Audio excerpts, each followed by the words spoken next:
ભીંડાનું શાક અને રોટલી ખાવાની મજા જ કંઈક અલગ આવે છે, નહીં? પરંતુ અનેક લોકોના મનમાં એ પ્રશ્ન થતો હોય છે કે ભીંડાનું સેવન ઠંડીમાં કરી શકાય કે નહીં? ભીંડાની તાસીર ઠંડી હોય છે કે પછી ગરમ? ચાલો જાણીએ. ઠંડીની સિઝનમાં ખાસ કરીને ખાવા પીવાની બાબત પર ધ્યાન આપવું ખૂબ જરૂરી છે. આ સિઝનમાં ફિઝિકલ એક્ટિવિટી ઓછી થઈ જાય છે, જેના કારણે તમે હેવી ખોરાક ખાઓ છો તો પચવામાં ભારે પડી શકે છે. આ સાથે હેલ્થને બીજું પણ નુકસાન થઈ શકે છે. જો કે અનેક લોકો એવું માનતા હોય છે કે ઠંડીમાં ભીંડાનું સેવન કરવું જોઈએ.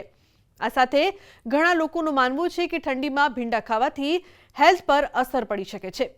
તો જાણો, ભીંડાની તાસીર ઠંડી હોય છે કે ગરમ? શું ઠંડીમાં ભીંડા ખાવાથી ફાયદો થાય છે કે કેમ, તે પ્રશ્નોના જવાબ આજે જાણીએ. આહાર વિશેષજ્ઞોનું માનવું છે કે ઠંડીમાં તમે ભીંડાનું સેવન કરી શકો છો. ભીંડા ખાવાથી કોઈ સમસ્યા થતી નથી. આમ તમને એક વાત જણાવી દઈએ કે આ સિઝનમાં ભીંડા તમને તાજા મળતા નથી, કારણ કે ભીંડા ગરમીની સિઝનનું શાક છે. આ કારણે ભીંડાની ક્વોલિટી પર અસર પડી શકે છે. આમ તમે ભીંડાને પાણીથી ધોઈને કોરા કરીને શાક બનાવીને ખાઈ શકો છો. ઠંડીમાં ભીંડા ખાવાથી શું થાય છે? સામાન્ય રીતે ઠંડીમાં પાચન ક્રિયા સ્લો થઈ જાય છે. શરીરમાં પાણીની કમી થવા લાગે છે. સ્કિન ડ્રાય થાય છે અને ઇમ્યુનિટી સિસ્ટમ નબળી પડવા જેવી સમસ્યા પણ વધારે જોવા મળે છે.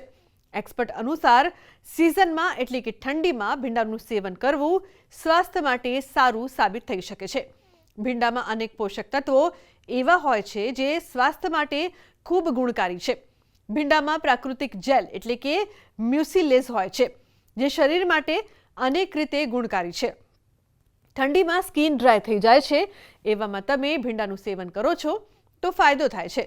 ભીંડામાં મ્યુસિલેજ હોય છે, જે સ્કિનને પ્રાકૃતિક રીતે ફાયદો પહોંચાડે છે.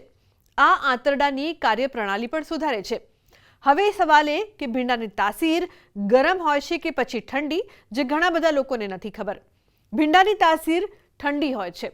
ખાસ કરીને કાચા ભીંડાનું સેવન તમે ગરમીમાં કરો છો તો અનેક રીતે તે ફાયદાકારક છે.